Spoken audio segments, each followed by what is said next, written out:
ในวาระแรกนี้อาตมาขอแสดงความยินดี greeting แก่ท่านทั้งหลายที่มาสู่สถานที่นี้ในลักษณะอย่างนี้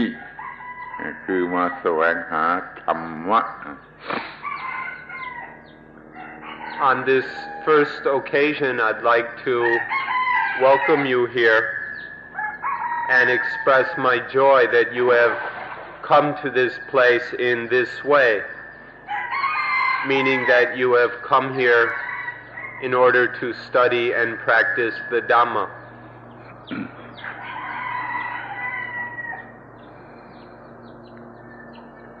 ถ้าประสบความสำเร็จในการมาก็จะสามารถทำให้รู้จักสิ่งที่เรียกว่าชีวิตดีและขจัดปัญหาต่างๆของชีวิตได้เพราะสิ่งที่เรียกว่าธรรมะนั้นมันมีหน้าที่อย่างนั้น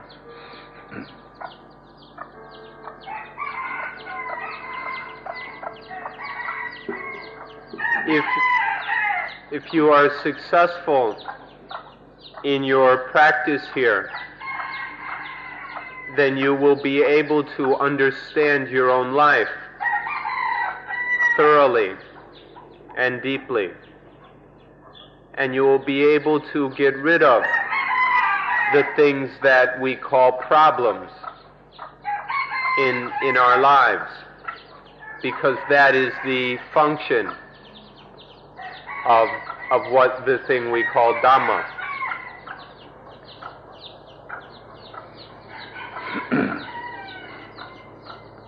อาตมาขอสรุปความเป็นคำพูดสั้นๆว่าจะพบชีวิตชนิดที่ไม่ตัดเจ้าของเรากำลังมีชีวิตชนิดที่มันกัดเจ้าของเราจะต้องหาความรู้ที่เพียงพอเพื่อจะจัดการกับสิ่งเหล่านี้ซึ่งชีวิตจะไม่กัดเจ้าของอีกต่อไป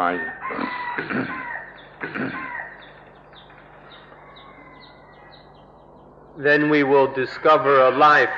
which doesn't bite its owner. These days we lead a kind of life that bites its owner. And so it's necessary for us to find the understanding and knowledge which will enable us to cope with all these things in life. And so that we will find a life that doesn't bite its owner.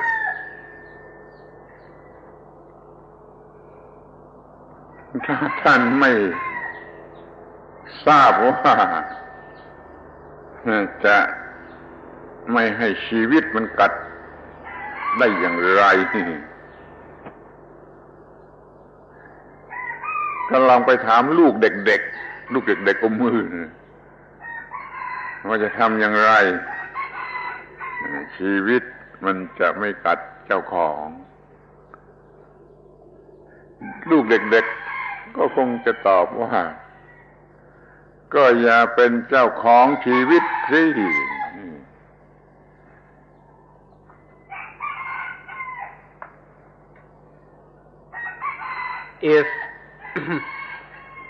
If we were wondering how to go about living life so that life doesn't bite its owner, and we went up to an infant who was still sucking its thumb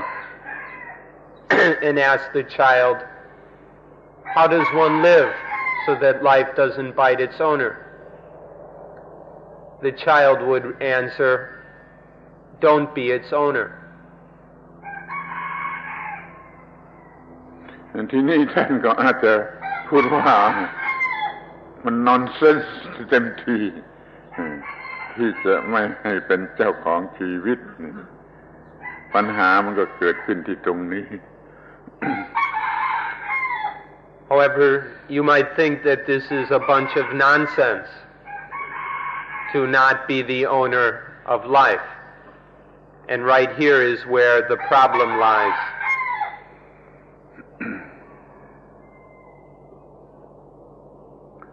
ท่านก็เรียนจากเด็กเล็กๆนี่นะอีกว่าเด็กเล็กๆเนี่ยมันไม่ถือชีวิตเป็นของมันไม่ทำตัวเป็นเจ้าของชีวิตไอ้ลูกเด็กๆเล็กๆเลยไม่ถูกชีวิตกัด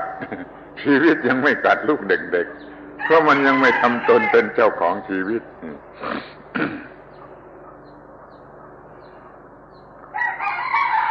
But if you observe a small child, watch the infant, and you'll see that it hasn't taken ownership of its life. And so this infant isn't bit by life. It's not clawed by life, because it hasn't taken life to be its possession, its property. พอเด็กโตขึ้นมาหน่อยมันก็เริ่มโง่หรือมันถูกหลอกลวงโดยอัตโนมัติจากสิ่งที่แวดล้อมอยู่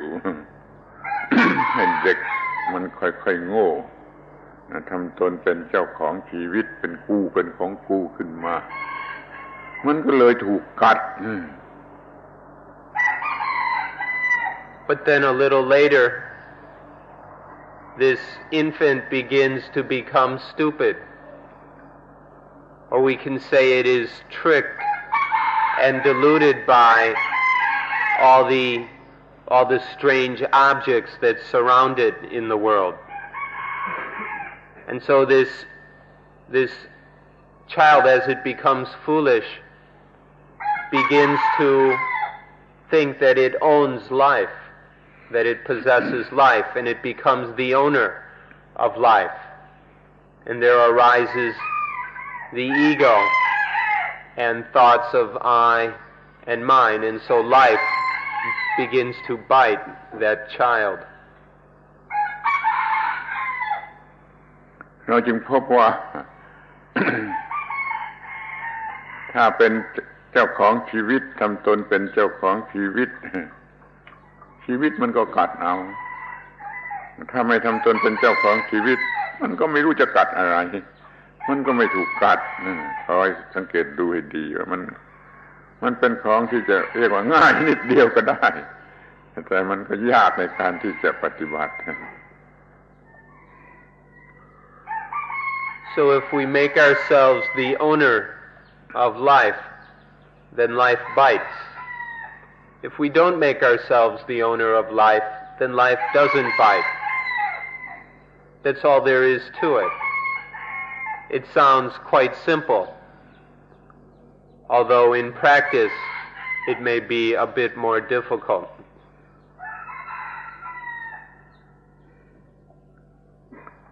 มันเป็นartistic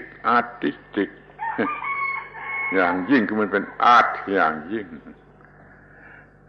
ถ้าท่านมีความสนใจเรื่องอาร์ตมาก่อนก็ขอให้สนใจอาร์ตที่สูงสุดยิ่งกว่าอาร์ตชนิดไหนหมดคือการมีชีวิตชนิดที่ไม่เป็นเจ้าของชีวิตนั้น This is essentially artistic.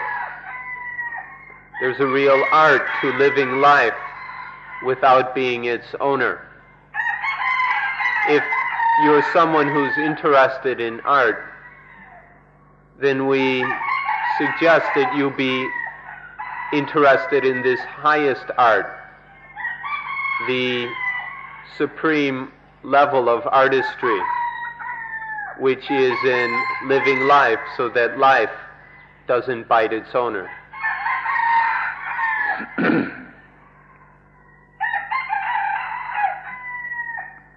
อา ตมามีเพื่อนที่เป็นฝรั่งคนหนึ่งเขาสนใจบุดดิสต์อาร์ตเป็นอย่างยิ่งอย่างยิ่งทีเดียวจนถึงกับลงทุนลงร้อนเพื่อแสวงหาบุดดิสต์อาร์ต แล้วเขาก็มีพระพุทธรูปมีภาพเขียนที่แพงที่สุดสะสมสิ่งเหล่านี้แล้วเขาเรียกมันว่าบุดดิสต์อาร์ตอาตมาว่าไม่ใช่โดยประการทั้งปวงพระพุทธเจ้าไม่รู้จักอาร์ตเหล่านี้ของเด็กเล่นเกิดขึ้นมาทีหลัง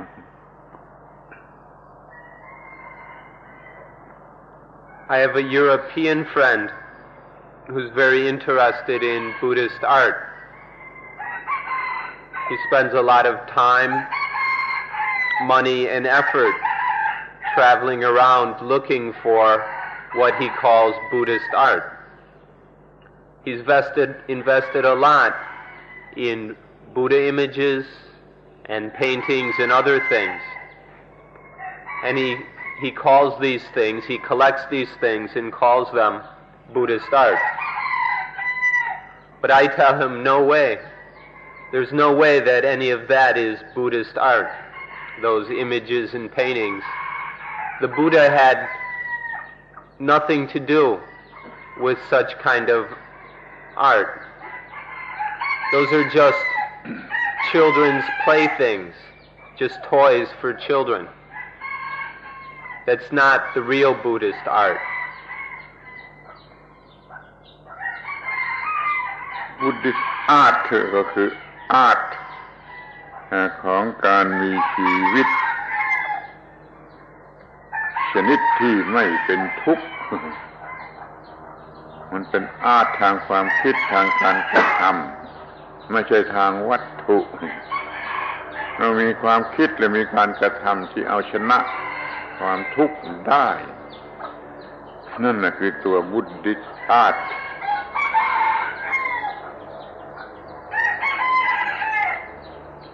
The true Buddhist art isn't a material art. It's a mental or spiritual art. True Buddhist art is the art of living in a way that is completely free of dukkha, of pain, of misery, of stress. ขอให้ท่านสนใจให้ถูกตัวจริงของ Buddhist art ซึ่งมันเป็นหัวใจของพุทธศาสนานะหัวใจของพุทธศาสนาก็คือ Buddhist art นั่นเอง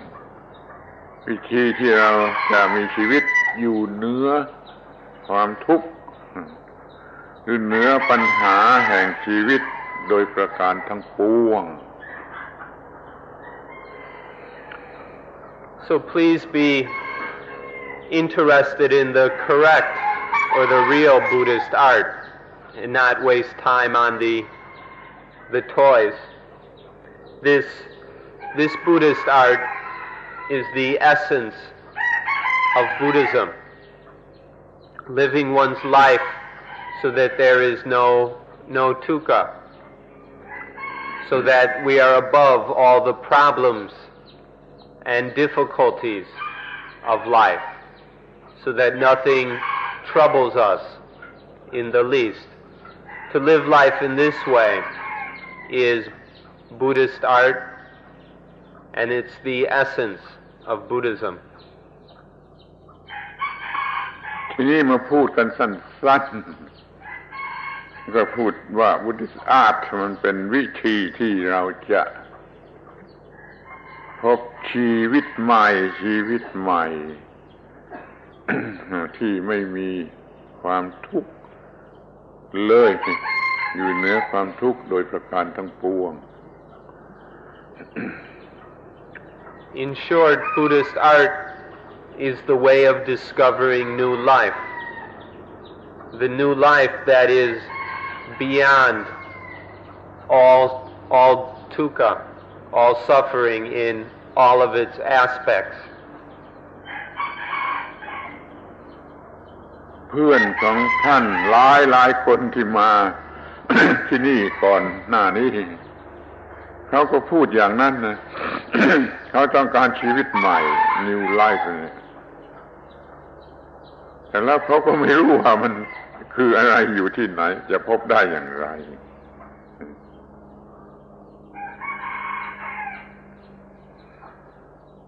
Your friends who have come here before, this is what they say they want. They say they're in need of a new life, but they don't know where to find it or how to discover it. เขาจะต้องรู้จัก Buddhist Art สนใจ Buddhist Art ซึ่งเราจะได้กล่าวกันต่อไปข้างหน้านั่นแหละแล้วเขาก็จะพบชีวิตใหม่โดยแน่นอน They need to know what Buddhist art is and know how to use it. And this is what we'll be talking about in a few moments. If they have this and use it correctly, then they will discover new life, most certainly.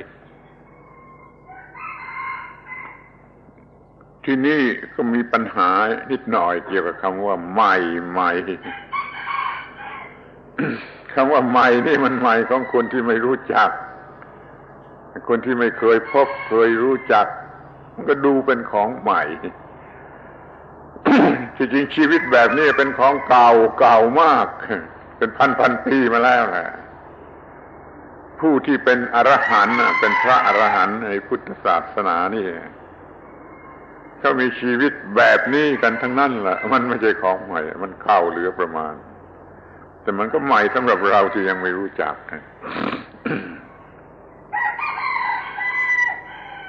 At this point, we ought to say something about the word new. The new life seems new to those who have never experienced it before. It's new when it's new for us. But in fact, this kind of life is very old. It's been around for thousands of years. All of the arahants, the perfected human beings, have lived life in this way. So there's nothing really new about it. It only seems new to those of us who have never seen it before. เดี๋ยวนี้เราก็มาตั้งต้น หาชีวิตใหม่มีวัตถุประสงค์จะได้ชีวิตใหม่ซึ่งปราศจากความทุกข์แต่แล้วมันก็น่าหัวน่าขันน่าหัวที่สุด ที่เราไม่รู้จักสิ่งที่เรียกว่าความทุกข์เราไม่รู้จักสิ่งที่เรียกว่าความทุกข์โดยแท้จริงแล้วเราก็จะหาความดับทุกข์ได้อย่างไรนี่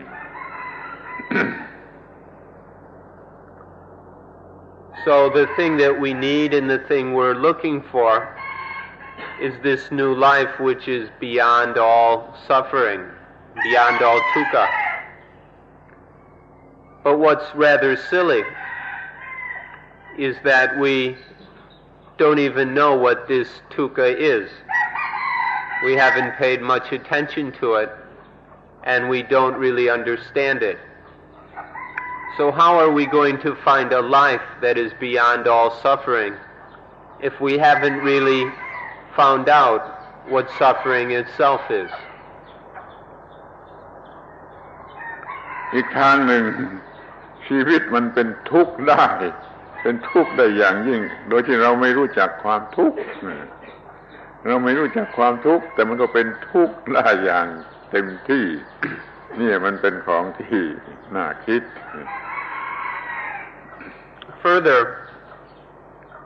life can be full of suffering without us ever knowing what suffering is. We can go on suffering, falling into all kinds of miserable states, without ever really being aware of this. This point is a very interesting one that we ought to pay attention to.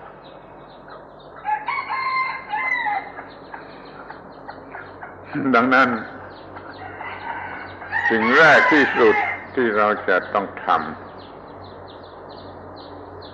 ก็คือรู้จักความทุกข์ให้ชัดเจนให้ถูกต้องรู้จักความทุกข์ที่มันกำลังกัดเราอยู่กัดเอาอยู่ทุกวันนี้จะต้องรู้จักสิ่งนี้เป็นสิ่งแรก So the first thing we need to do is to know what dukkha is, to clearly see what this suffering is. All this pain and misery that is biting us. What is it? This is the first thing we need to do.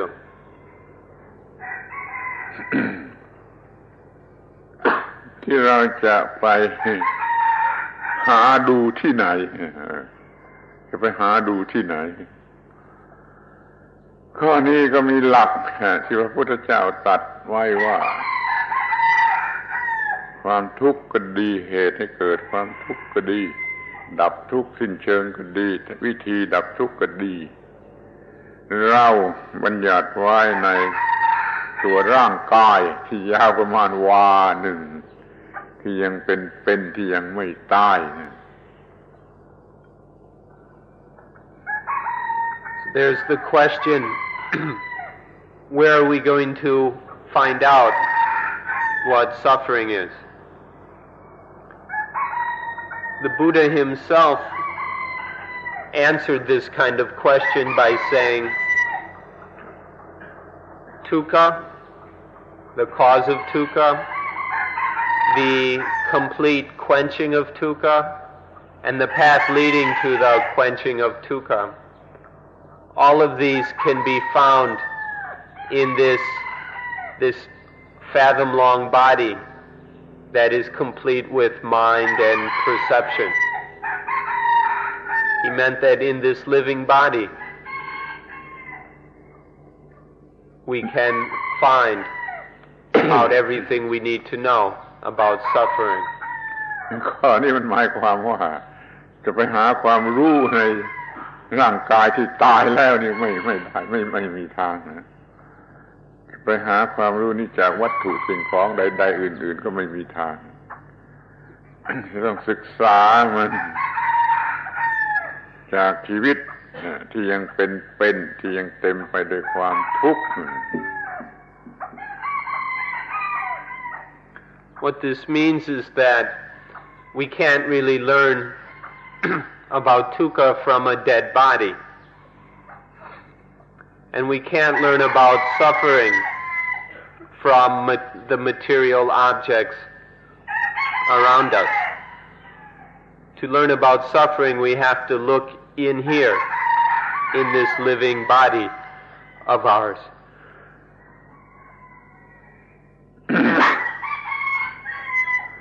เราไม่อาจจะศึกษาหรือหาพบความจริงเหล่านี้จาก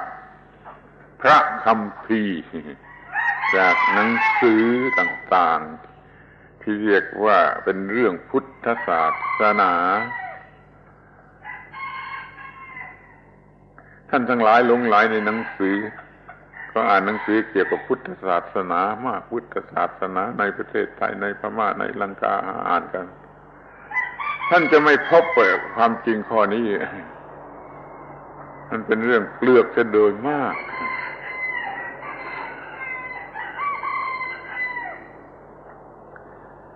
You won't find these truths in the Holy Scriptures, and you won't find these truths in all those books about Buddhism. Many of you are reading a lot of books supposedly written about Buddhism. But for the most part, they're really just dealing with superficial things. And so they'll never help you, or you won't find these truths in those kind of books. เดี๋ยวนี้หนังสือเรื่องพุทธศาสนาที่เกี่ยวกับพุทธศาสนานี่พิมพ์ขึ้นมากเหลือเกินท่านซื้อหมดนั่นก็จะต้องใช้เงินเป็นหมื่นบาทนะแต่แล้วมันก็ช่วยอะไรไม่ได้ช่วยได้เพียงให้ท่านหาวิธีรู้จักวิธีที่จะไปค้นหาจากชีวิตจากร่างกายจากชีวิตเป็นอย่างที่ว่ามาแล้ว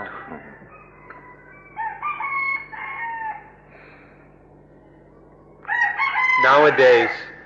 they're printing so many books about Buddhism that it would cost you thousands of dollars to buy them all. And even if you bought them and read them all, the best that they could do is to help you to find the way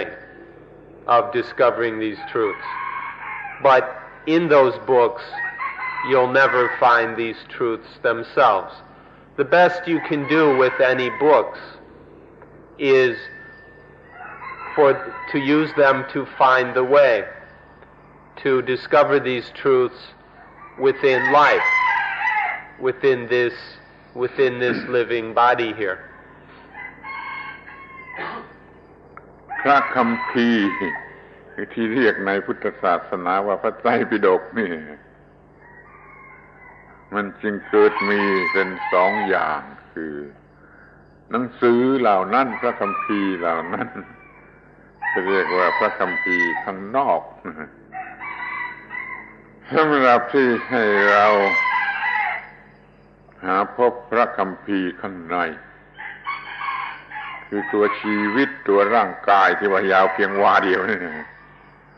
มันจะเป็นพระคัมภีร์หรือพระไตรปิฎกอีกเล่มหนึ่งแล้วก็อยู่ข้างในเรายังจะต้องเรียน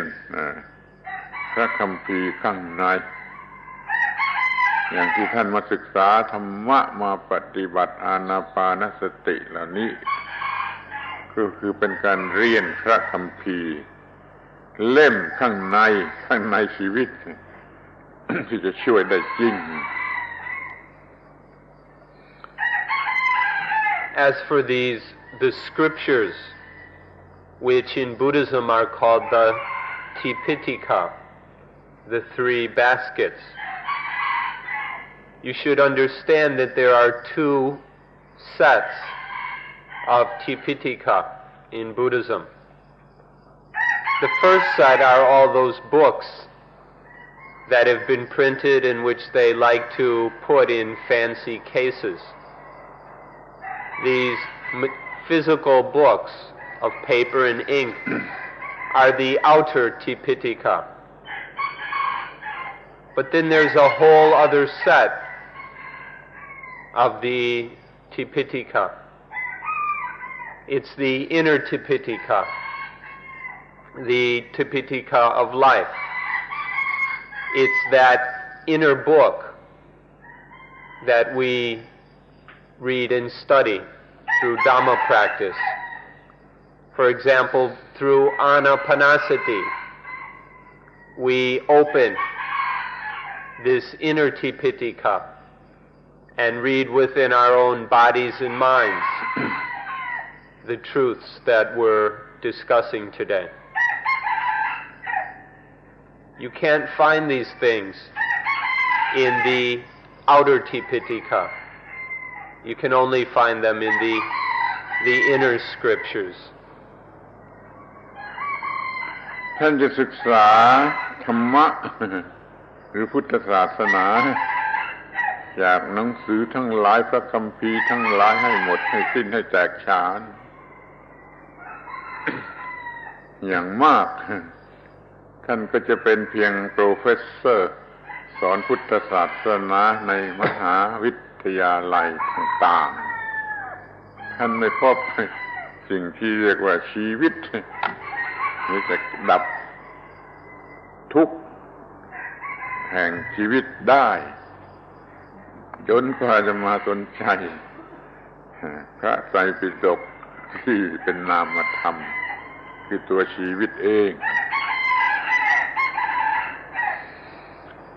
If you go and study all of the Tipitaka in the various versions, the Pali, the Sanskrit, the Chinese, the Tibetan, and so on, if you study all these books and scriptures until you're an expert upon them, the most you'll get from it is to be a professor in some university somewhere. But through all that studying and professoring, you'll never really discover what life is or what new life is. Just by studying those books, no matter what kind of expert you become, you'll never find the way to end all dukkha, all misery and pain. So it's necessary to study the non-material Tipitaka, or the intangible Tipitaka within ourselves.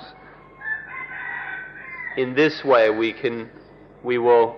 directly read from the book of life.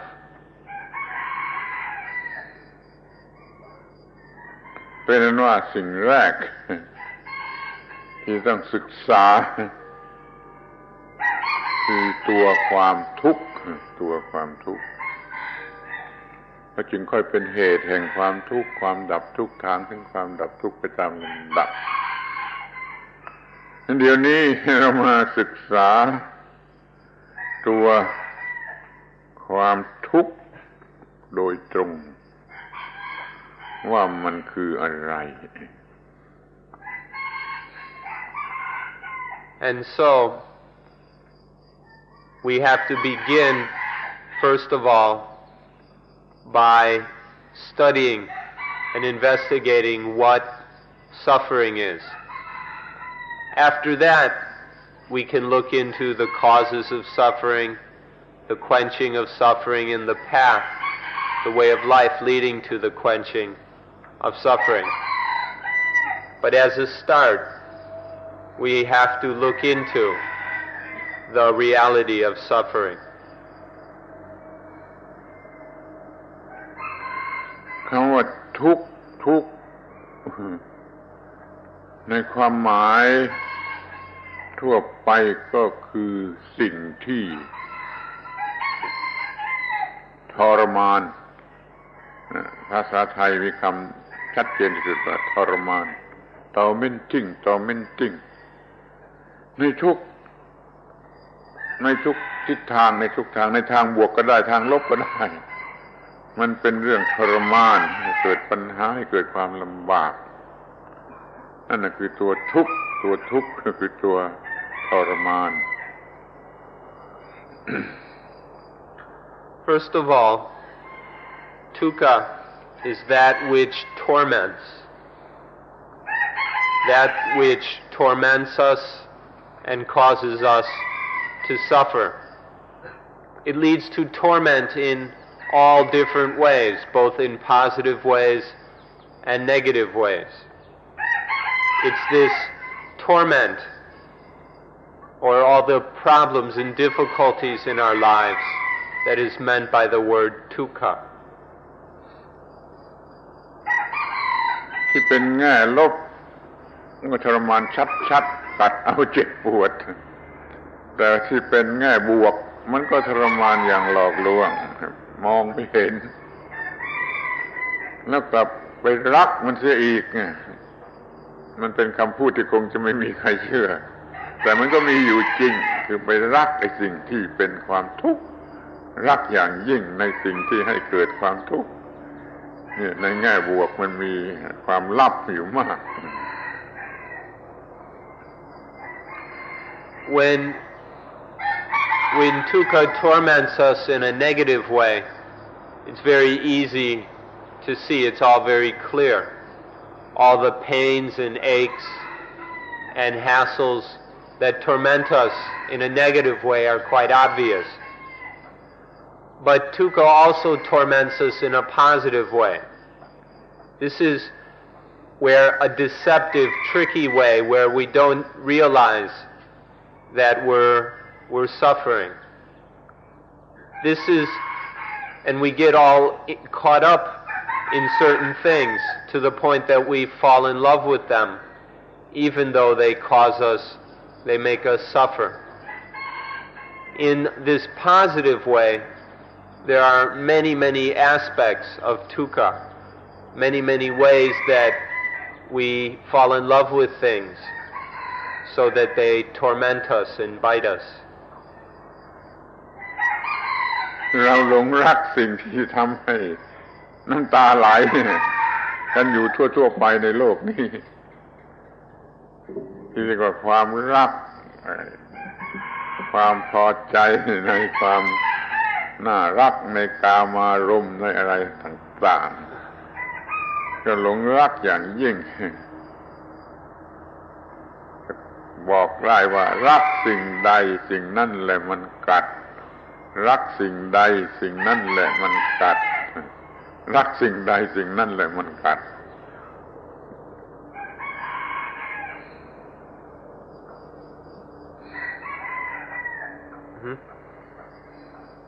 แง่บวก What's quite silly and amusing is that we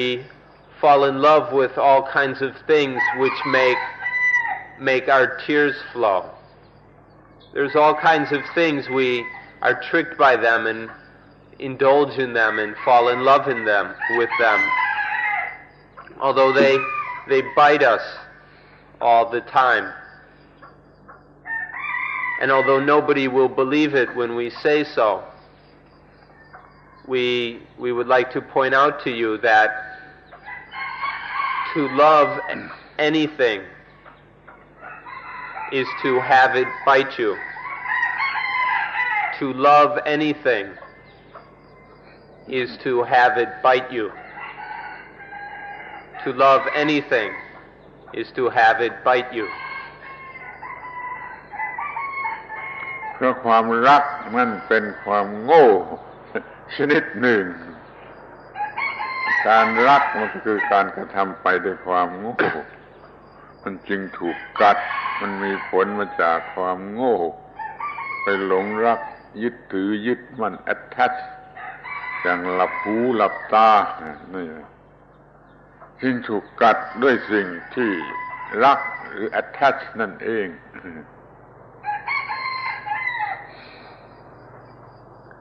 Because this is a foolish love, it bites. Because this kind of love comes from stupidity, it must bite us. Our way of loving is one of attaching to things and clinging to them. And so they inevitably bite. Because of this attached kind of love, this love bites. ลองคิดดูสักนิดเดียวว่าไอ้ความรักเป็นของร้อนหรือของเย็น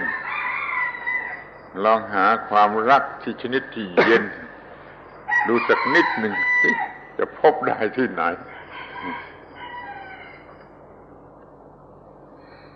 There can be two kinds of love, hot love, or this love we're talking about. Is it hot or is it cool? Take a good look and see, is there anywhere where we can find cool love? Can we find a kind of love that is cool? Where can we find it and how? ความรักเย็นหาไม่พบ จะดูได้ง่ายเลยที่ว่ามันง่ายขึ้นมาอีกว่า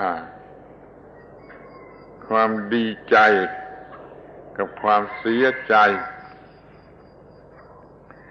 ดูให้ดีความดีใจก็ไม่ใช่ความสงบเช่นเดียวกับความเสียใจมันไม่ใช่ความสงบ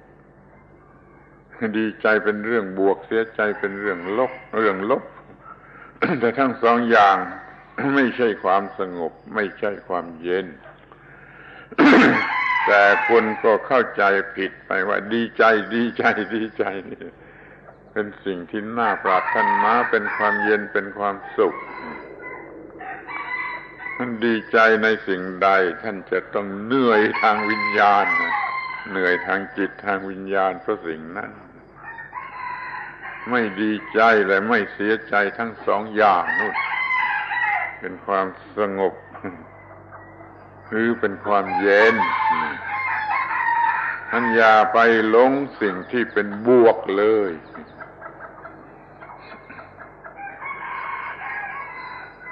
You won't be able to find a cool love anywhere. There's no such thing as cool love. Love is always hot. Love is always biting the mind. Or another example which is easier to understand is that of happiness or of gladness and sadness. Sadness bites us directly in a negative way. But even gladness bites. When there is sadness or gladness,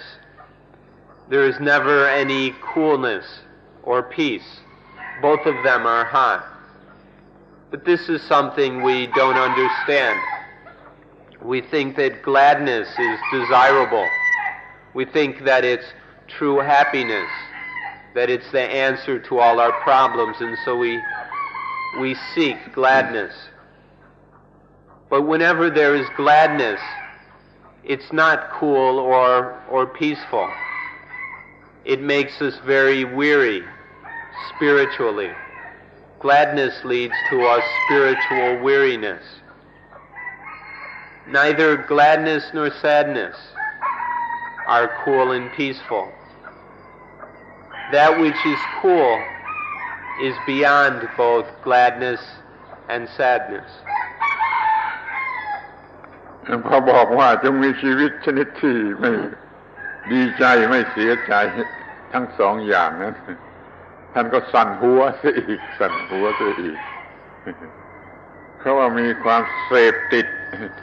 เหมือนยาเสพติดในส่วนที่เป็นฝ่ายบวกหรือดีใจ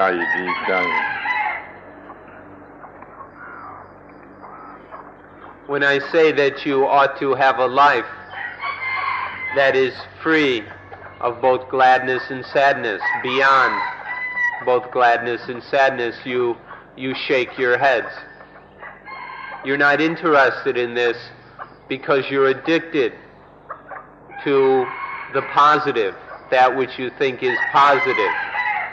You're addicted to this gladness.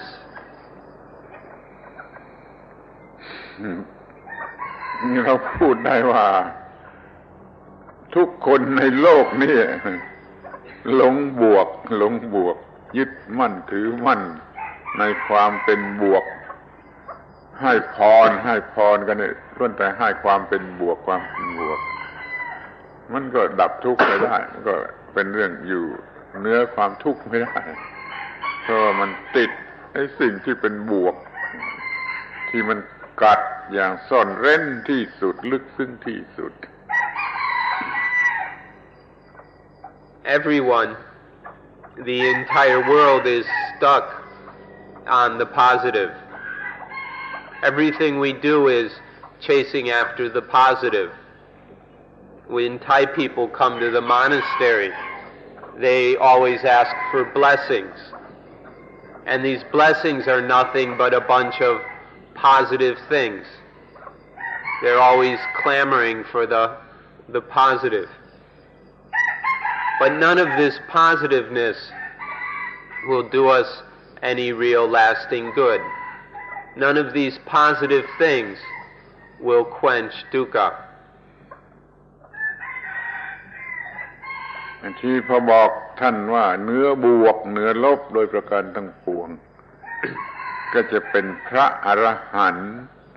ท่านก็สั่นหัวอีกท่านก็ไม่เอาอีก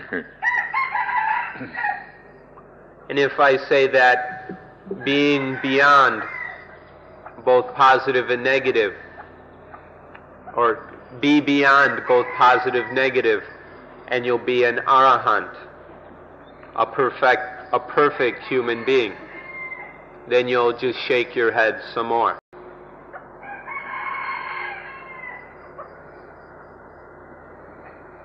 แต่ในที่สุด ความจริงมันก็ยังเป็นความจริงอยู่เราต้องอยู่เหนืออิทธิพลของความเป็นบวกและความเป็นลบเท่านั้นจึงจะมีความสงบชีวิตที่อยู่เหนืออิทธิพลความเป็นบวกเป็นลบเท่านั้นที่จะไม่กัดเจ้าของ But in the end, the truth is still the truth. That the only way to be free of dukkha, of pain and misery and stress,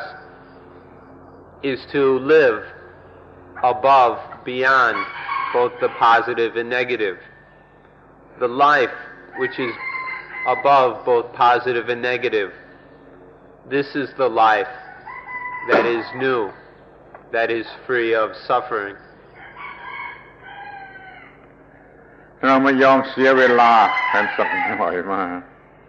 ศึกษาที่ตัวความทุกข์กันอย่างละเอียดละออสักหน่อย So let's take some time to study the meaning of dukkha in some detail. แต่ต้องขอให้นึกถึง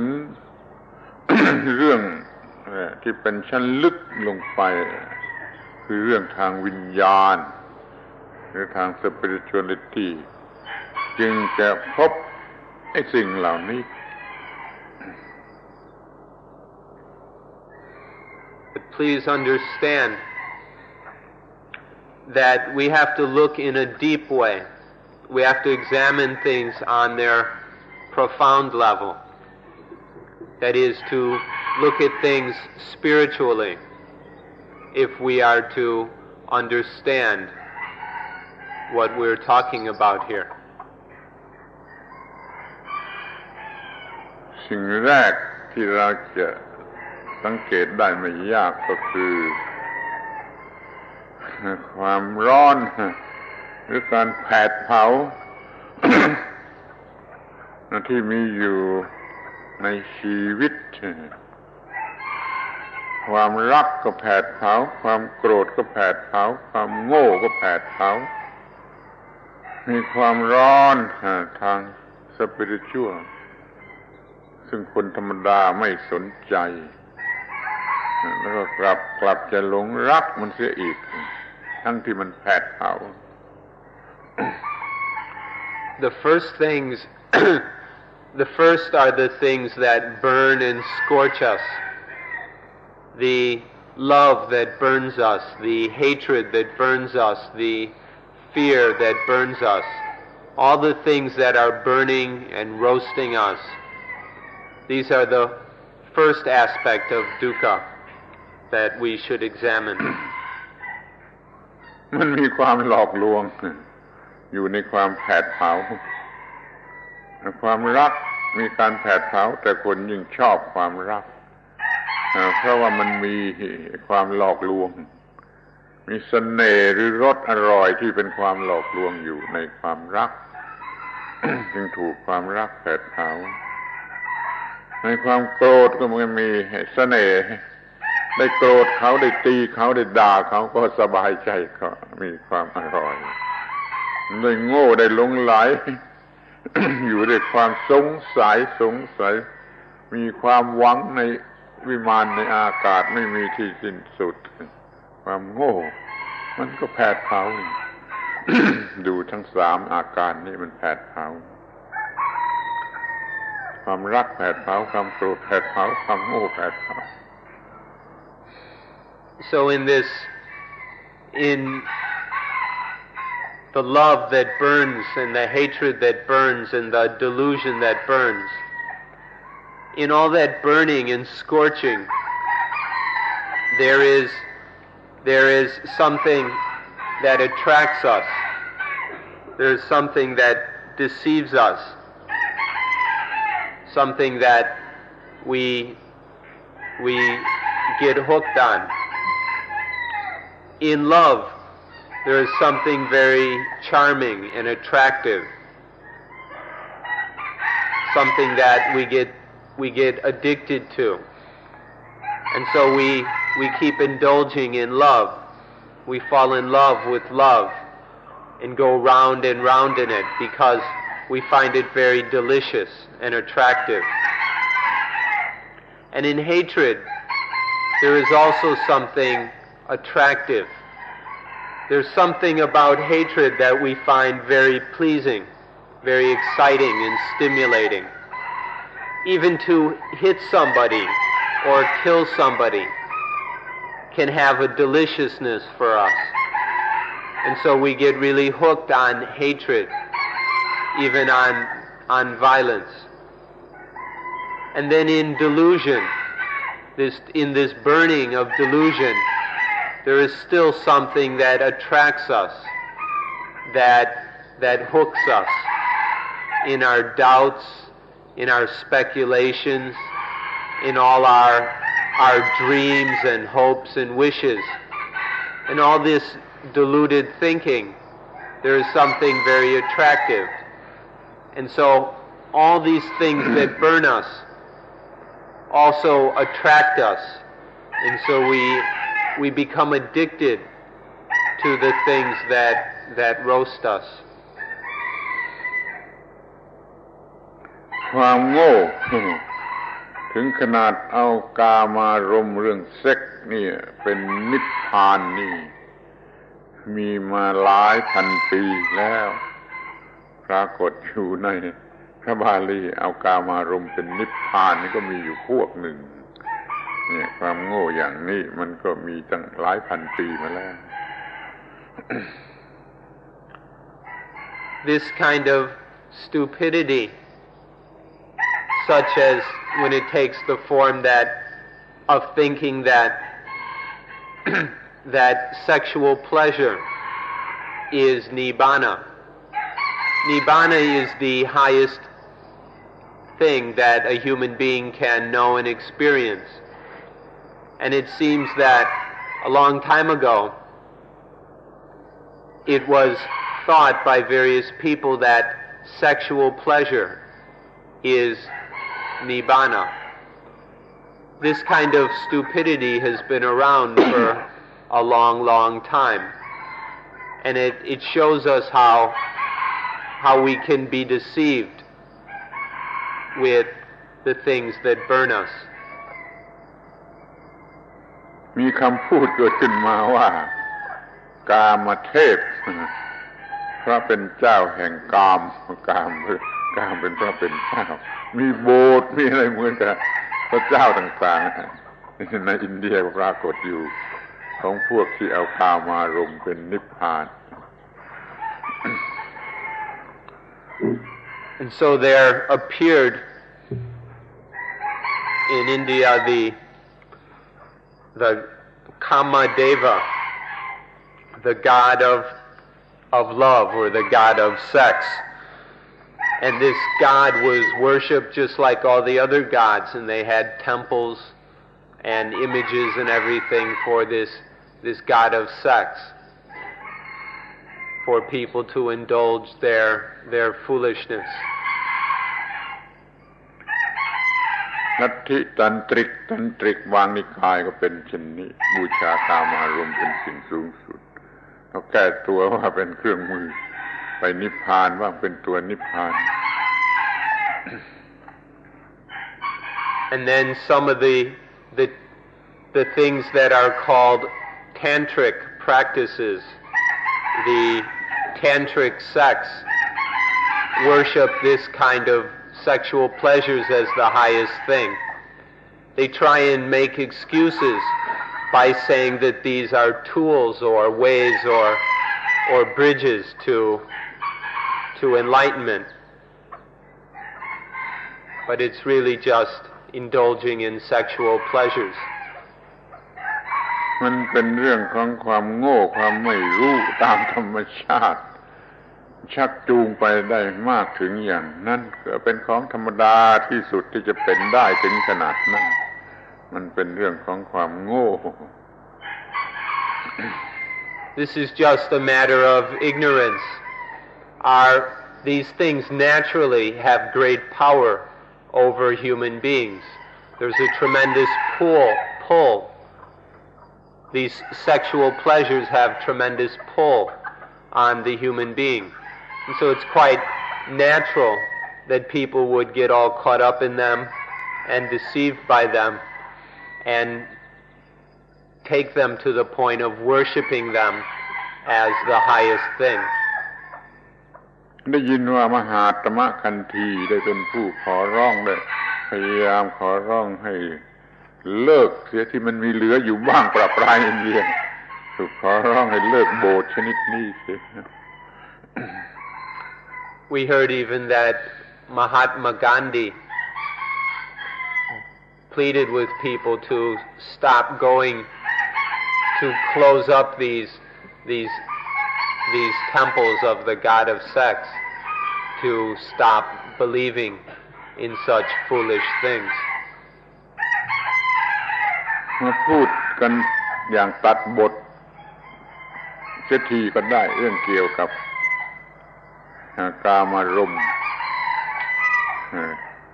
โดยเฉพาะเรื่องทางเพศทางเซ็กส์เนี่ยซึ่งมันเป็นมาโดยสัญชาตญาณว่ามันเป็นเรื่องที่หลอกลวงที่สุดโดยสัญชาตญาณที่มีแต่ความโง่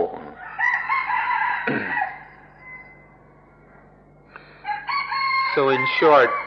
all this business of sensuality, especially the sexual aspect of sensuality, is instinctual. And because it's instinctual, it comes with ignorance. It has nothing to do with correct understanding or wisdom. ขอพูดกันตรงๆอย่าเห็นเป็นเรื่องหยาบโลนว่ากามารมณ์หรือกิจกรรมทางเพศการปฏิบัติกิจกรรมระหว่างเพศที่เรียกว่ากามารมณ์นั้นข้อแรกมันก็สกปรกมีของสกปรกมีสิ่งสกปรกนี่ข้อหนึ่งแล้วมันก็น่าเกลียดจนต้องซ่อนเร้นต้องปกปิดไม่ให้ใครเห็นแล้วก็มากิน energy มากที่สุดในการปฏิบัติกิจกรรมทางเพศนั่นมันก็ง่ายธรรมดาที่สุดจนสุนัขก็ทำเป็นแล้วผลสุดท้ายคือบ้าวูบเดียวความรู้สึกที่บ้าวูบเดียวนี่5อย่างนี้ขอให้ช่วยคิดดูสกปรกแล้วก็น่าเกลียดแล้วกินแรงงานมากธรรมดาจนสุนัขก็ทำเป็นแล้วก็เพื่อบ้าวูบเดียวผลของมันคือบ้าเป็นอารมณ์วูบเดียวนี่มันจะเป็นของวิเศษไปได้อย่างไรถ้าไปหลงมันเขาแล้วมันจะไม่กัดนั่นจะเป็นไปได้อย่างไร So forgive us for a moment, but we'd like to, and forgive us if this is a little bit crude, but it's worthwhile to take a look at all this sexual activity that people are so fascinated by. People take sex to be such a wonderful and special and important thing, but they've never actually taken a good honest look at it. So first of all, if we look at these things, first of all, in carrying out the sexual function, first of all, it's dirty. It involves a lot of dirtiness. Second, it's something ugly. And so people have to hide when they do it. It's so ugly that people are afraid to do it in public. They must hide unless they're totally shameless. Third, it takes a tremendous amount of energy. Practicing sex eats up a lot of our energy. Fourth, it's something so ordinary that the dogs can do it. And fifth, all you get from it is a flash of craziness. You're crazy for just a flash, and then it's over. ธรรมดาที่สุดยังไม่ได้พูด And so, if we take an honest look at sex, we can see that it's dirty, ugly, takes up tremendous amounts of energy, it's completely ordinary and common, and all you get from it is a moment's insanity. ขอให้รู้จักชีวิตที่มันกัด เพราะว่ามันไปหลงไหลในเรื่องกามารมณ์เมื่อยังต้องเกี่ยวข้องกับกามารมณ์ก็รู้จักหลีกเลี่ยงสิ่งเหล่านี้ซึ่งมันน่าเกลียดแล้วก็ต้องแยกกามารมณ์ออกไปเสียจากเรื่องการสืบพันธุ์ต้องใช้คำว่าคนโง่ในโลกเอาเรื่องกามารมณ์ไปผูกพันเป็นสิ่งเดียวกับกามารมณ์กามารมณ์ไม่ใช่เรื่องสืบพันธุ์กามารมณ์เรื่องบ้าเรื่องโง่เรื่องหลงเรื่องการสืบพันธุ์มันมีเหตุผลที่ว่าจะต้องมีแล้วก็จะต้องมีการสืบพันธุ์แต่ว่าการสืบพันธุ์มันไม่สนุกมันน่ารังเกียจนะธรรมชาติพระเจ้าธรรมชาติจึงหลอกคนโง่เอากามารมณ์มาติดไว้กับการสืบพันธุ์เอากามารมณ์มาเป็นค่าจ้างให้คนมันสืบพันธุ์ถ้าเราโง่ก็หลงกินเหยื่อที่เขาจ้างให้ด้วยกามารมณ์แล้วก็เพื่อสืบพันธุ์รู้จักแยกกันออกให้เด็ดขาดแต่เราจะไม่ถูกกามารมณ์กัดเอาในชีวิต It's time that people stopped being all confused about sex and sexuality. Because people don't understand sex, then it's biting them. They fall in love with sex, and so it bites people and causes a lot of problems and suffering. If people understand it properly, then even though they may have to take part in it, it won't be able to bite. But because there's so much confusion, people are being bit and clawed by sex all the time. For example, people don't realize that there's a distinction between sex or between sexuality and reproduction. People don't see the difference between their sexual pleasures and the natural duty of reproduction. If we don't see the difference, we mix them up, and it creates increasing problems. Reproduction, breeding, or whatever, is merely a natural duty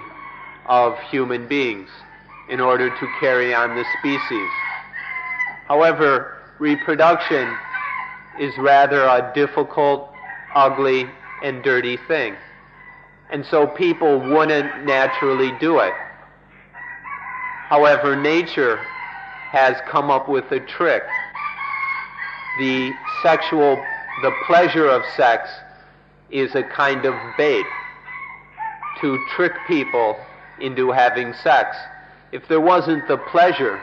this momentary craziness, who would bother to have sex? Who would go through the trouble? And so nature has this trick, or you could even call it a bribe. People are bribed to have sex. And because of this bribery and trickery that nature has to use in order to get people to reproduce, we mix it up, we get confused, and we can't tell the difference between what is a natural duty and what is the sexual pleasures. And when we don't distinguish, we get confused and we don't understand things properly. And so that sex bites us.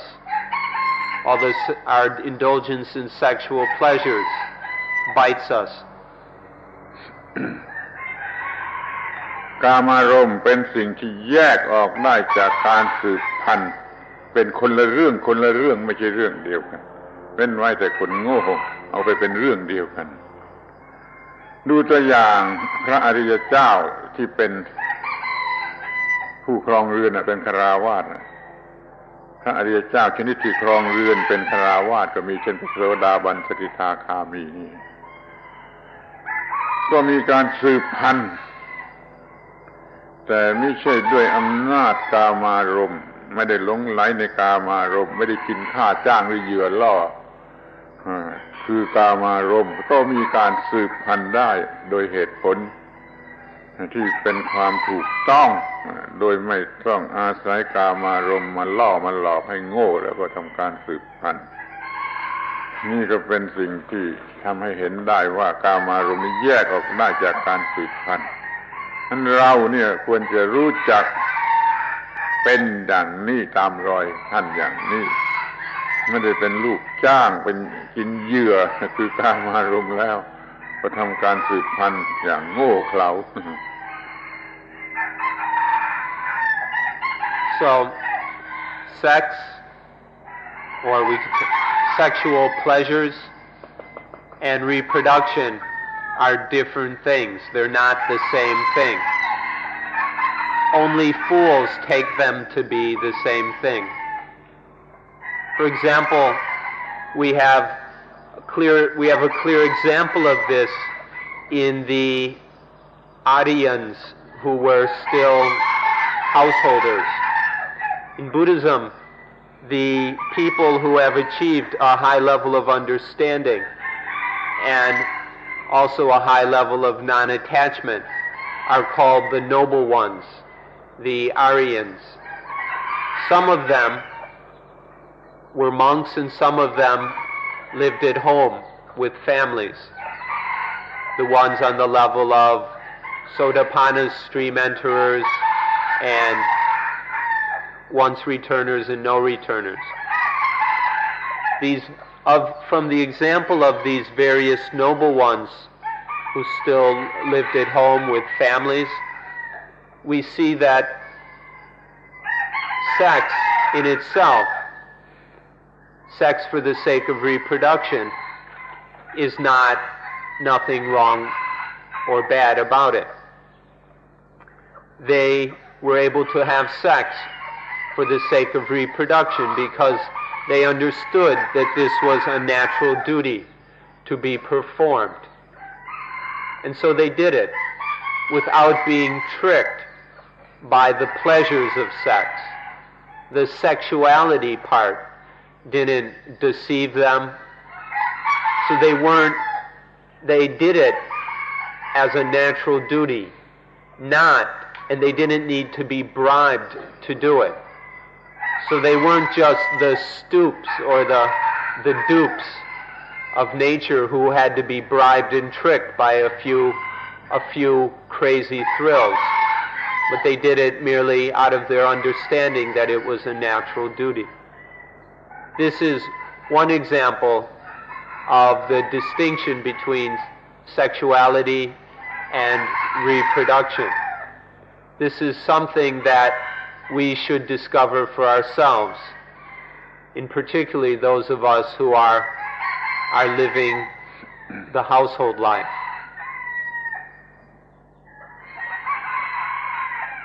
ถ้าท่านยังต้องเกี่ยวข้องกับกามารมณ์เขาหลีกไม่ได้เพราะว่ามันเป็นสัญชาตญาณมันเป็นอินสติ้ง ท่านก็ต้องรู้จักควบคุมมัน ควบคุมมันอย่าให้มันมีอำนาจเหนือชีวิต รู้จักควบคุมมันให้มันอยู่ภายใต้การบังคับของเราอย่าให้เราอยู่ใต้อำนาจของมันคืออย่าไปบูชาพระเจ้ากามเทพถ้ามันเป็นความรู้สึกที่ต้องมีก็ต้องมีอย่างสติสัมปชัญญะ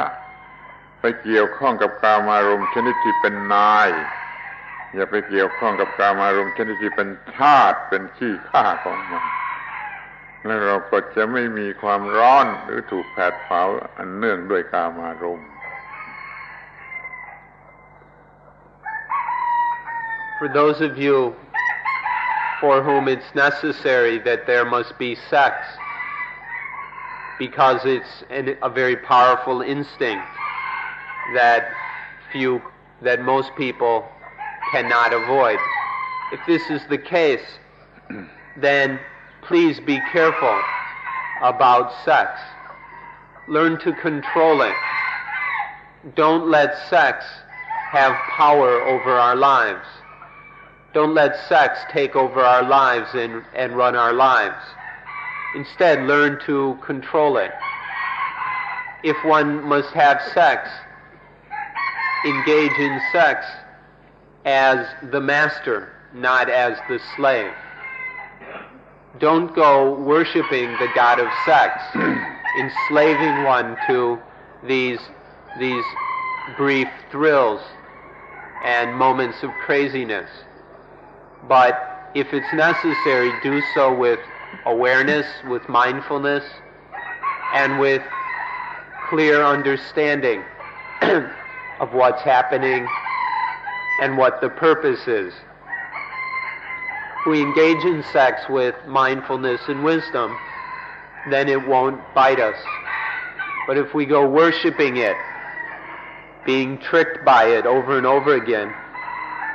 then it will keep plunging our life into chaos and confusion. So sex may be a necessary thing for many people because of its being such a powerful instinct. But it can be engaged in a mindful and wise way. Please be very careful about this. เราจะพูดอีกอย่างหนึ่งก็ได้คือแต่มันจะเป็นที่หน้าหัวของคนบางคน คือมีกามารมณ์หรือเซ็กเนี่ยอย่างกับว่าเป็นอาหารฟังดูดีๆมีอินสติ้งอยู่ในจิตใจมีต่อมมีแกลนมีความรู้สึกทางเพศทางกามารมณ์โดยต่อมแกลนในร่างกายที่ธรรมชาติมันสร้างมาพอถึงมีอายุขนาดเป็นหนุ่มเป็นสาวมันก็ต้องการอย่างทนอยู่ไม่ได้เหมือนกับที่ต้องการอาหารนั่นแหละเราจึงไปเข้าเกี่ยวข้องกามารมณ์เหมือนอย่างกับว่าเมื่อหิวอาหารก็กินแล้วก็หายหิวให้มันมีเพียงเท่านั้น คืออยู่ในระบบศีลธรรมของศาสนาทุกศาสนามีคำสั่งสอนให้ไปเกี่ยวข้องกับกามารมณ์ในลักษณะที่ถูกต้องถือศีลเกี่ยวกับข้อนั้นเช่นศีลข้อ3ในศีล5ในพุทธศาสนานี่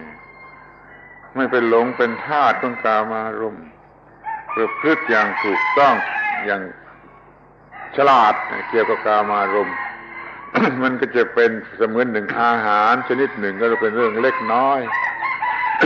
เ บริโภคโดยที่ไม่ต้องหลงเป็นทาสของกามารมณ์เราก็จะไม่ถูกไฟเผาไม่ถูกไฟของกามารมณ์เผาชีวิตนี้จะไม่มีความร้อนแม้แต่เรื่องที่เกี่ยวกับกามารมณ์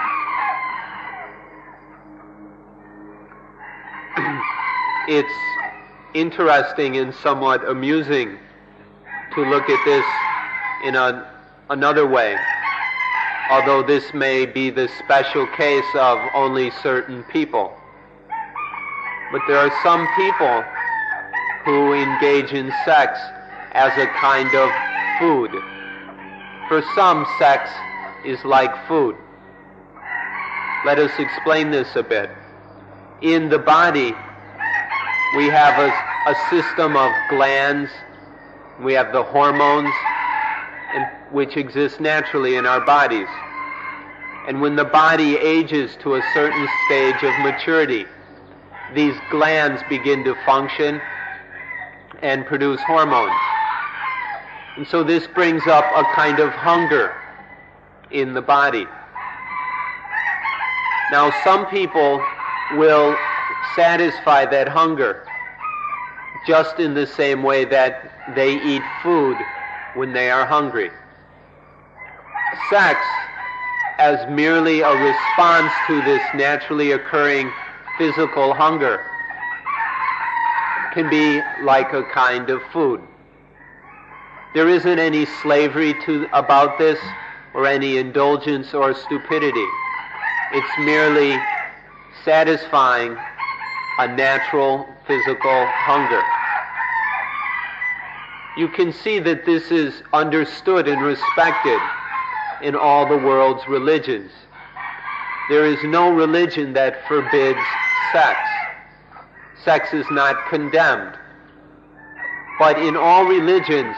in the ethical teachings of every religion, there are certain constraints or limits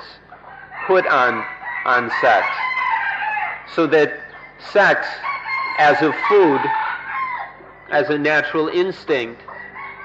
can be coped with in a reasonable way. But there are ethical limitations, such as in the third precept of the 5 precepts of Buddhism, that prevent sex from getting carried away and causing a lot of problems. If sex is treated as a kind of food, then it doesn't get very hot. It doesn't cause so many problems for the mind. This is a very interesting and amusing point that people would do well to understand.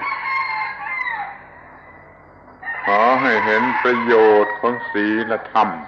เคารพศีลธรรมของศาสนา ที่จะมาป้องกันความทุกข์ความถูกเผาด้วยกามารมณ์ในข้อนี้ถือศีลธรรมของศาสนานั้นให้ถูกต้องให้พอดีก็จะพ้นจากการถูกแผดเผาอันเนื่องด้วยกามารมณ์ So we hope that you can understand and appreciate the value of ethics, of morality in religious teachings and elsewhere. Hope that you can appreciate and honor these moral teachings which help to protect us from the suffering that comes from out of control sexuality. With proper moral understanding, sex is contained in boundaries that prevent it from causing a lot of dukkha for us. And so we ought to appreciate and honor this. เราดูตัวอย่างที่คนโง่ที่บูชากามารมณ์เป็นอย่างไรบ้างก็มีกามารมณ์เป็นสิ่งเสพติดยิ่งกว่ายาเสพติดใดๆแล้วเขาได้พบได้ประสบกับโชคชะตาอย่างไรแล้วก็หน้าหัวที่ว่านำไปสู่การฆ่าตัวเองตายก็ได้ เป็นอันธพาลเลวร้ายอาละวาดเดือดร้อนกันไปทั้งบ้านทั้งเมืองก็ได้เพราะมันบูชากามารมณ์ And if we examine people who take sex to be their god, who worship the god of sex, we see all kinds of crazy results. We see people who have all kinds of things happening to them, over which they have no control. Their constant addiction to sex creates all kinds of difficulties in their lives, which they can't do very much about. Or because of their craziness about sex, going about it without any decency or morality, then we see people getting into situations where they even kill themselves because of sex or the difficulties coming out of it. We see people turning to crime, oppressing others, exploiting others, abusing others because of their addiction to sex. We can even see it leading to insanity. The list is quite long, and it all just goes to help us understand the importance of understanding sex correctly and putting proper limitations upon it. เมื่อเราดูในแง่ของความแผดเผาให้ร้อนนี่เสร็จแล้วเราก็ดูในแง่อื่นต่อไปในเรื่องของความทุกข์ทีนี้เราก็จะดูในแง่ที่ว่าเป็นของหนัก burden of life มีความหมายว่าเป็นของหนักถ้าเราโง่มีตัวกู้มีชีวิตเป็นตัวกู้มีชีวิตเป็นของกู้สิ่งที่เรียกว่าความหนักก็เกิดขึ้นพุทธศาสนามีหลักง่ายๆว่าขันธ์ทั้งห้าที่เป็นตัวชีวิตนี่เป็นของหนักเพราะโง่เข้าไปยึดเป็นตัวกูเป็นของกูไม่มีความหนักอะไรจะหนักมากเท่ากับสิ่งที่เรียกว่าตัวกูดูภาระหนักคือของหนักในตัวชีวิตกันในแง่นี้บ้าง After looking at dukkha from the aspect of burning and scorching, we can look at it from another way, from another angle. Next, we can look at dukkha from the angle of heaviness. We can look at dukkha, suffering, as a burden. Whenever we go about anything in life with the feeling or the idea of I or mine, whenever ego comes into life, then things get heavy. Whatever we're doing, if we attach to it with ego, then that thing gets heavy. It becomes very burdensome and tiresome for us. There's nothing heavier in life than ego. In the Buddha's teachings, there is the phrasing, there's the phrase clinging to the five khandhas is a burden. The five khandhas, the basic functions and activities of life, if they're grasped at as ego, then they become very, very heavy. This is another aspect of dukkha, the heaviness of it, the burdensomeness of it that arises whenever we grab onto something as I, as mine, as ego. เมื่อทารกในครรภ์หรือว่าคลอดออกมาใหม่ๆ ยังไม่มีความรู้สึกคิดนึกประเภทตัวกูกินนมอิ่มแล้วก็นอนหลับหิวก็กินแล้วก็นอนหลับนี่ไม่มีความรู้สึกเป็นตัวกู สิ่งที่เรียกว่าความหนักหรือภาระหนักก็ไม่มีแก่ทารกในระดับนั้นพอทารกโตขึ้นมามีความรู้สึกเป็นตัวกูเช่นพออร่อยก็กูอร่อยพอไม่อร่อยก็กู้ไม่อร่อยความรู้สึกเป็นตัวกู้เกิดขึ้นมาเมื่อนั้นไอ้ภาระหนักหรือสิ่งที่เรียกว่าภาระหนักก็เริ่มมีแก่เด็กนั้นโตขึ้นก็ยิ่งมีตัวกูของกูมากขึ้นตัวกูของกูมากขึ้นก็มีภาระหนักเพิ่มขึ้น นี่เรียกว่าภาระหนักแห่งชีวิตคือตัวกู For the newborn infant, when they're hungry, they drink some milk. When they've had enough, they go back to sleep. Whenever they're hungry again, they have a drink until full and then go back to sleep. And none of this is a problem for the tiny infant, because there's no attachment to it as I or mine. There's no ego involved. But when the infant grows a bit older and it begins to see things in terms of self, in terms of ego, then there's no longer just the natural processes of life. There's also the thoughts such as, I am hungry, or I'm satisfied, I'm not satisfied, I'm delicious, I'm not delicious. And when this happens, things get heavy, even for the young child nursing with its mother. Whenever this ego comes in, it gets heavy, even on the very basic and early level of the infant. ที่เป็นผู้ใหญ่มาเต็มที่แล้วนี่ มันมีความรู้สึกว่าตัวกูมากขึ้นเอาร่างกายเป็นตัวกูก็ได้เพราะมันทำอะไรได้เอาความรู้สึกสุขทุกข์บวกลบเป็นตัวกูก็ได้เอาความสำคัญมั่นหมายว่าอย่างนั้นอย่างนี้เป็นตัวกูก็ได้เอาความคิดนึกเป็นตัวกูก็ได้แม้แต่ consciousness ทางตาหูจมูกลิ้นกายนี่ก็มันเป็นตัวกูก็ได้ตัวกูมันมากขึ้นสรุปแล้วก็ว่าขันธ์ทั้งห้าที่เป็นตัวกูนั่นมันเป็นภาระหนัก And then for adults,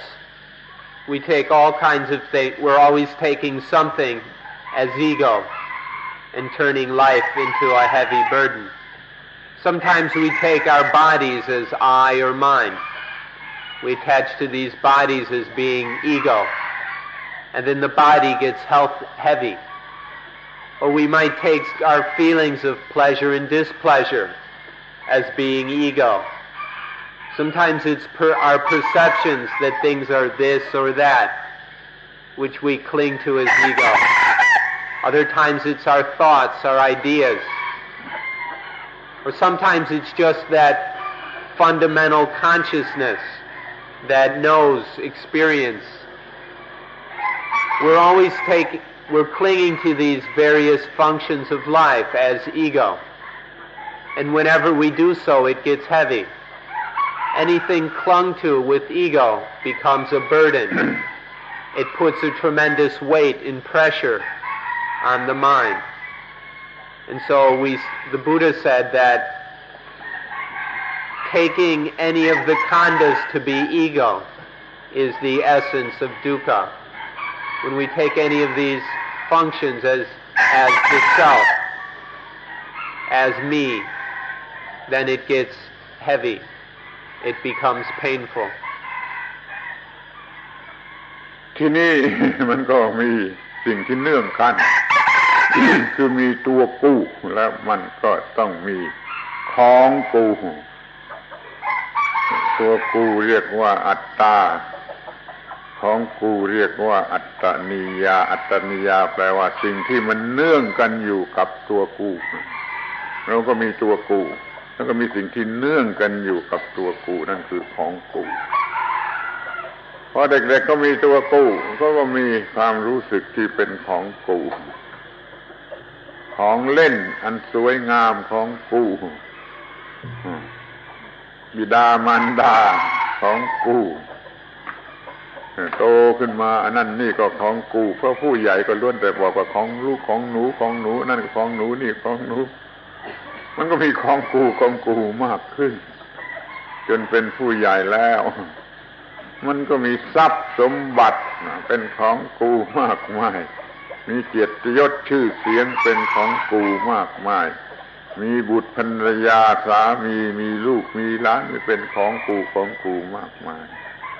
นี่เรียกว่าที่เป็นของกูแล้วก็เป็นภาระหนักด้วยกันเช่นเดียวกับตัวกู Then there's something connected to or related to all this ego. We call this that which is connected to or associated with ego. Ego or self is called atta in Pali. The Pali language we call it atta, which means I, self, ego. Then there's also attaniya, the things associated with ego. In short, atta is I and attaniya is mine. So even for the infant, once ego comes up, then there are all the things that belong to ego. So the infant starts to have my wonderful toys, my pretty little toys, my mother, my father, my crib, my this, my that. And when the infant grows into a child and then an adult, the adult accumulates so many possessions and so much wealth and property that that are mine. My house, my clothes, my car, my husband, my wife, my children, my grandchildren, my fame, my good name, my honor, my status, all this mine, weighing more heavy and heavy upon that person. So once there is ego, there are the things related to ego, all the things clung to as mine. And this makes life very, very heavy. นี่มันเป็นคำอธิบาย ที่ชัดเหลือเกินแล้วว่าชีวิตมันกัดเจ้าของ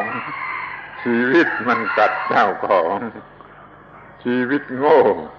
มันมีตัวกูมันมีของกูมันเป็นภาระหนักอยู่ในทับอยู่จิตใจทั้งวันทั้งคืนแม้แต่เวลาหลับมันก็ยังฝัน เป็นภาระหนักนี่เรียกว่ามันกัดเจ้าของ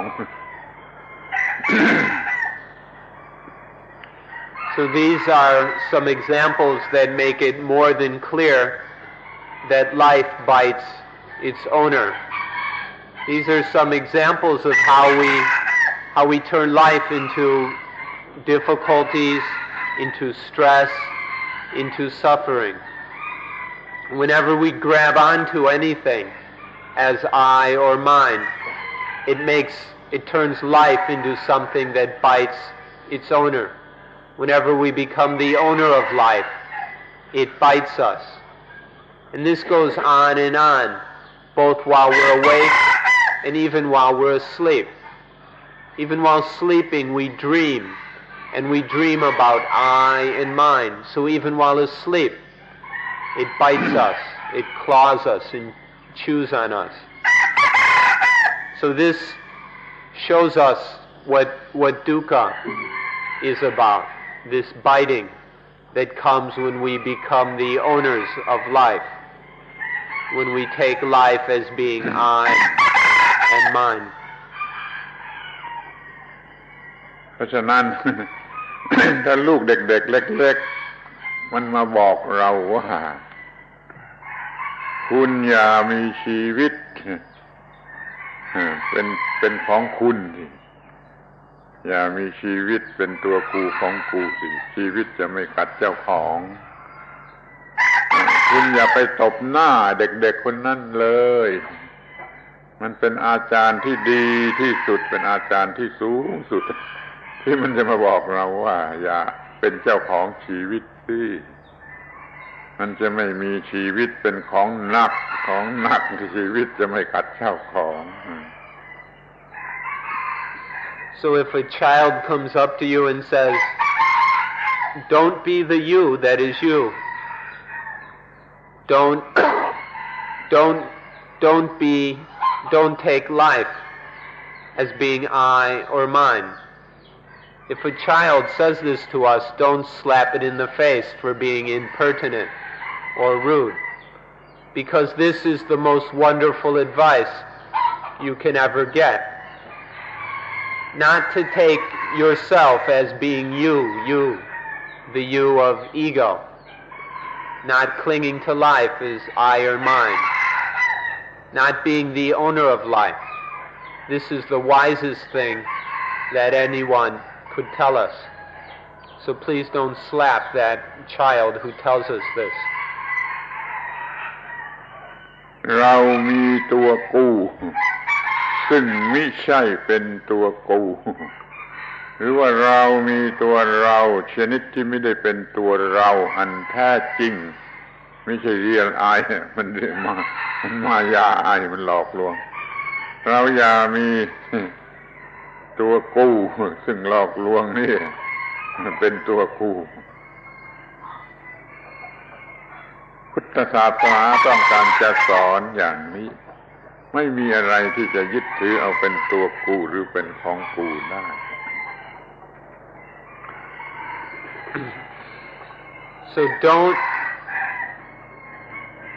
So have a self which isn't self, or don't cling to the I as really being I. What we mean is that we're always taking deceptive things that deceive us and trick us as being the self, the ego, as being I and mine. Stop doing that. Have an I which isn't I. Have a self which isn't self. Stop being deceived by these things. This is all that Buddhism has to say. The only message really of Buddhism is that there is nothing which can be taken as I or mine. Nothing whatsoever that you can get away with clinging to as ego, as self. So to not take this self as being a real self, or this I as being a real I. This is the message of Buddhism. มันมีแต่ร่างกายกับจิตใจ body and mind เท่านั้นแหละทีนี้จิตใจมันโง่มันเอาตัวเองเป็นตัวกูตัวเองเป็นตัวกูอะไรที่เข้ามาเกี่ยวข้องกับตัวกูมันก็เอาเป็นของกูนี่มันเป็นคนโกงคนคดโกงคนไม่ซื่อและเป็นคนโง่มันไม่ใช่ตัวกูมันธรรมชาติของร่างกายและจิตใจแล้วอะไรที่เข้ามาเกี่ยวข้องนี่ก็เป็นของธรรมชาติมันก็โกงปล้นออกมาเป็นของกูธรรมชาติมันเป็นเจ้าของที่แท้จริงมันก็ตบหน้าเอาคือกัดเอาเจ็บปวดอย่าได้เป็นโจรปล้นเอาธรรมชาติมาเป็นตัวกูมาเป็นของกูร่างกายจิตใจนี่ก็ของธรรมชาติไม่ใช่ตัวกูสิ่งต่างๆที่เข้ามาเกี่ยวข้องกับสิ่งเหล่านี้ก็เป็นของธรรมชาติมิใช่ตัวไม่ใช่ของกูการที่ทำจิตใจให้ฉลาดไม่เอามาเป็นตัวกูของกูเนี่ยมันเป็นอาร์ติสติกที่ ที่มีประโยชน์ที่สุดที่น่าสนใจที่สุดที่มีค่าที่สุด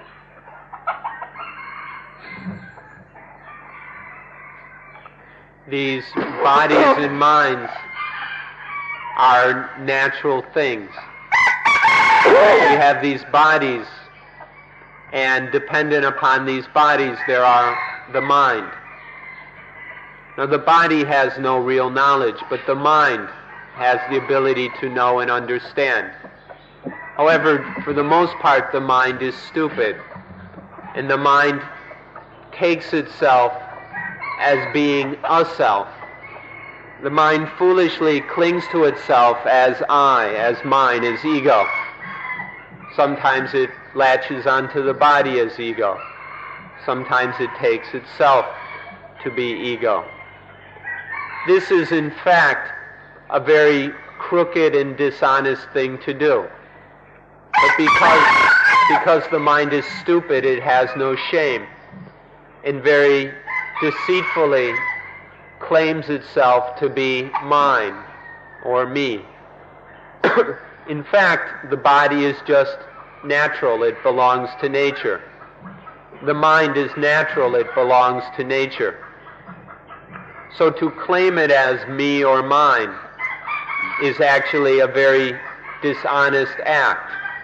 It's a very crooked act of thievery. And when we steal from nature in this way, when we plunder nature like this, then nature slaps us in the face. Thieves must be punished. And so whenever we dishonestly steal from nature, it slaps us in the face, and life bites us. All because of this stupidity of a mind that doesn't know any better and goes around claiming things as I or mine. In fact, everything is just nature. It all belongs to nature. If we would understand this and live our lives accordingly, then there wouldn't be any problems.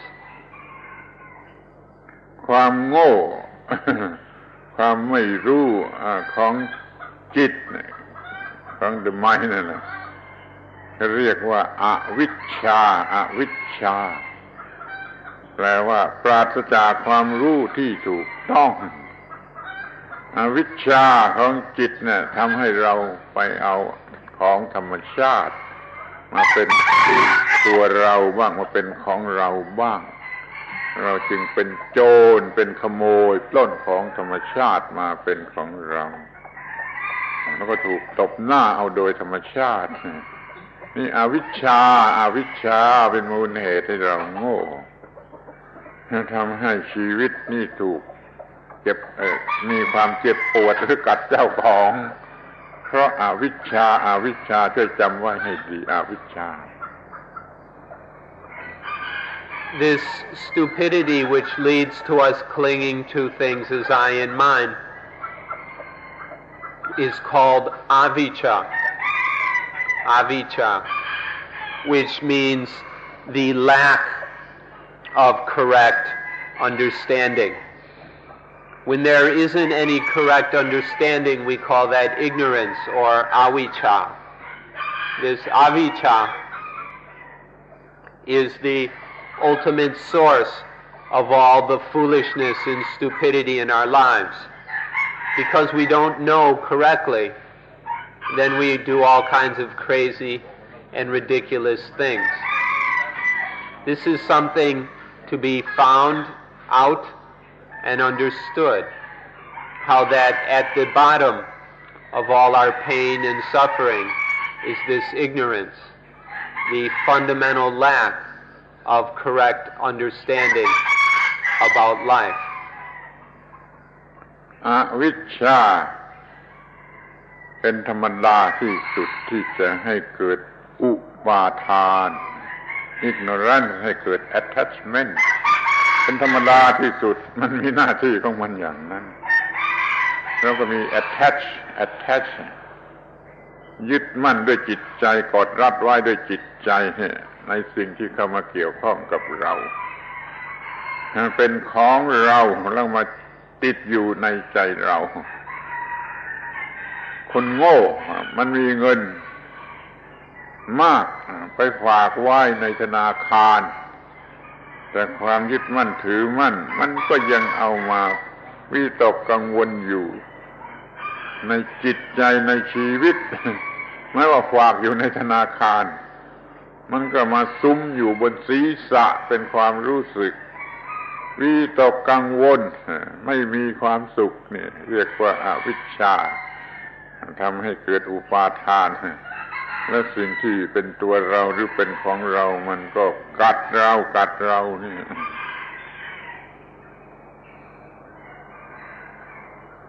อวิชชาให้เกิดอุปาทาน Avijja naturally leads to what we call upatana or attachment. The function of avijja is basically to cause this attachment, the clinging to things as I and mine. Once we do this, once avijja does its job and we're grabbing onto something as ego, then it gets heavy, it slaps us, it bites us. For example, when a fool has money in the bank, when a foolish person has a lot of money in the bank, they still go around worrying about it. Although the money's in the bank, they worry about it, they wonder about it, they sometimes don't get to sleep at night thinking about this money in the bank. And so it's like that money was piled on their head, causing them all kinds of stress and difficulty. For the fool, this is how attachment brings suffering. The attachment that is based in avijja, the lack of correct understanding of things as they are. สำหรับคนโง่ ก็มีอวิชชาเอาเงินไปฝากไว้ในธนาคารแล้วมันก็ยังมาภาษาไทยมันหยาบคายหน่อยนะซุ้มอยู่บนกระบาลซุ้มอยู่บนศีรษะของคนที่เป็นเจ้าของมันกลัวธนาคารจะล่มมันคิดนึกสารพัดนานาต่างๆแม่เงินไปฝากอยู่ในธนาคารมันก็ยังมาซุ้มอยู่บนกระบาลของคนโง่นี่กระบาลศีรษะภาษาหยาบคายศีรษะกะโหลกศีรษะเรียกว่ากระบาล And so the fool though they have their money in the bank very stupidly is always going around wondering, well, what if the bank goes bankrupt, or what if I'm not getting the highest possible interest rates, or what if my account manager makes a mistake, or what if this, or what if that. And so instead of the money being in the bank, it's like it's pressing down on that foolish person's head. And so examples like this make it very clear how attachment punishes those who are foolish enough to attach to things as I and mine. ที่นี่มันไม่ใช่เพียงแต่เงินอย่างเดียวบ้านเรือนรถยนต์ทรัพย์สมบัติทั้งหลายในบ้านในเรือน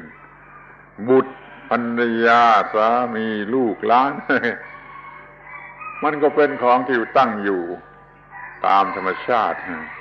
แต่มันมี attachment แล้วมันก็มาอยู่บนกระบาลภาษาไทยหยาบคายหน่อยมาซุ้มอยู่บนกระบาลของคนที่ยึดมั่นถือมั่นนั่นน่ะคือของหนักburden of life มันอยู่ที่นั่นอะไรมันมาซุ้มอยู่บนกระบาล There's more to it, of course, than just money. There's all one's clothing, possessions, house, wealth, husbands, wives, children, friends, grandchildren, status, one's position in society, one's fame, one's reputation, and all these things, when they're taken to be I or mine, then they're no longer just natural things, but they're these heavy weights crushing down on our skulls, these heavy burdens weighing us down, causing us a lot of difficulty and misery. ตัวกู้ของกู้ของสิ่งนี้มาอยู่บนศีรษะแม้ร่างกายนี่มันก็กลายเป็นมาอยู่บนศีรษะมันหนักอยู่ในความรู้สึกคิดนึกแม้ร่างกายแท้ๆนี่มันอยู่เป็นร่างกายส่วนล่างมันก็มาอยู่บนศีรษะเป็นร่างกายของกูนำไปสู่ความคิดนึกรู้สึกว่าชีวิตของกูทรัพย์สมบัติของกูเกียรติยศชื่อเสียงของกูความได้ของกูความเสียของกูความขาดทุนกำไรของกูความแพ้ชนะของกูมันเป็นของกูไปหมดมันก็เลยยิ่งกว่าโลกทั้งโลกมาซุ้มอยู่บนกบาลมาซุ้มอยู่บนศีรษะทั้งนั้นนี่ภาระหนักของชีวิต So when anything is taken to be ego, it gets heavy and becomes a problem. Even this body, if we take this body as ego, then it's like sticking it on top of our head. Who wants to go around carrying a body on our heads? It just gets ridiculous and causes all kinds of hassles and problems. So whatever it is, whether our house, our family, our status, our getting, our losing, our winning, our being defeated, anything, whatever it is in life that is taken as I, as mine, as ego, becomes heavy, becomes a burden, which makes life tiresome and dreary. Even the universe, if we go around and we stick the whole universe on our heads, then it's tremendous pressure and weight. Wouldn't it be wise to let go of all this and be free of all these burdens? สัญลักษณ์กางเขนของคริสเตียนดีที่สุดมีความหมายที่สุดไอ้ capital I เนี่ยมีความหมายเท่ากับว่าเส้นหรือกูหรือของกู the cutting of the เส้นสัญลักษณ์ไม้กางเขนตัดไอ้ความรู้สึกว่ากูว่าของกูออกไปเสียเป็นคริสเตียนที่ดีปฏิบัติให้ถูกต้องตามหลักคริสเตียนที่ดีนั่นนะเขาก็จะไม่มีของหนักอยู่บนกบาล The symbol of the Christian cross is very pertinent to our discussion here. There's the capital I, that is the upright of the cross. This capital I symbolizes the ego, the self. And then there's the cross piece, which symbolizes the cutting of the ego. So the symbol of the Christian cross represents the cutting of the ego, the ending, the destruction of this delusion that there is a separate individual I or self. If one is a good Christian, if one truly follows the Christian teachings, then one cuts through the ego. And so there is nothing heavy or burdensome upon the mind. Our thoughts aren't always caught up and dominated by I and mine. And so there's nothing heavy on the skull. There's no pressure on the skull if one is a real Christian and cuts through the ego. ท่านที่เป็นคริสเตียนพูดว่ากางเขนเป็นบันไดไปสู่พระเจ้าถูกที่สุดถูกที่สุดสัญลักษณ์กางเขนมีความหมายว่าตัดตัวกูออกเสียให้หมด จิตก็เกลี้ยงไม่มีตัวกูเมื่อถึงพระเจ้าจิตที่เกลี้ยงที่เป็นอิสระจากตัวกูเมื่อถึงพระเจ้าถูกที่สุดจิตชนิดนี้ไม่มีเบอร์เดนออฟไลฟ์ไม่มีภาระหนักแห่งชีวิตเรื่องเดียวกัน Christians like to say that the cross is the stairway to God, that one can climb the cross up to God. And this is absolutely correct, that by cutting through the ego, one gets closer, one climbs the cross. And if one completely cuts through ego, so that the mind is completely spotless, so there's no attachment and ignorance left, then one realizes God. One reaches God by cutting through the ego. If there's ego, there's not yet God. But the cross takes us to God, because in the cross there is the destruction of the illusion of ego. And then one can realize God. ถ้าเราตัวกูของกูออกไปเสียให้หมด เราก็จะพบ freedom of life เดี๋ยวนี้เราเป็นทาสแห่งตัวกูเราไม่มี freedom of life นั่นก็เป็นความทุกข์เหมือนกันเราจะพูดถึงไอ้ความถูกผูกพันไม่มี freedom ของชีวิตนี้ในวันหลังวันนี้เวลามันหมดแล้วต้องขอยุติไว้ที่ก่อน When the ego has been destroyed, when this ridiculous craziness of ego has been gotten rid of, then there is tremendous freedom in life. Life is totally free. When there's ego, when there's the I in mind, then life is tied up, bound up, entrapped in this self. The pain and destruction of that being tied up and bound up by ego, the lack of freedom of ego, is something we'll talk about later. But one should also be aware that there is the potential to be completely free, to be totally free by letting go of ego, of attachment. This is all the time we have for today, so we'll save the issue of life being caught up and trapped, being enslaved by ego, for tomorrow. ขอบใจที่เป็นผู้ฟังที่ดีด้วยความอดทนคนนี้มันพูดมากพูดน้อยไม่เป็น Thank you very much for being good and patient listeners. This guy up here, he talks too much. He's not able to just say a few words.